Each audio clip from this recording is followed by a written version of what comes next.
हे आपण आलेले आहे हॉटेल काळे फार्म्सला। तर हे सासवडमध्ये आहे आणि या आपण बघूया आत काय काय आहे आणि कसं शिजवलं जातं जेवण। हे चुलीवरचं मटण दिसतंय, जसं काय लग्नाचं बाहेरचं तयार होतं तसं इथं घरगुती भाकरी चपाती आणि एवढे मोठे मोठे भांडी आहेत, तर ते असं शिजवायला ठेवलेलं आहे। आता असं मला वाटतंय भात शिजवत आहेत ते। हे सगळे इथं लोकांना बसायची जागा आहे आणि थोडंसं पुढे फॅमिली रूम पण आहे। हे आहे सोलकढी। चीयर्स। 1 जानेवारीचं सेलिब्रेशन विथ सोलकढी। चीयर्स।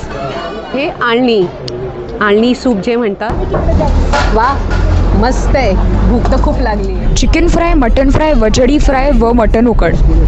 मस्त मस्त तूप, गरम गरम भात, असं वाटते अस्सल शेतकरी आहे मी। खूप छान आहे।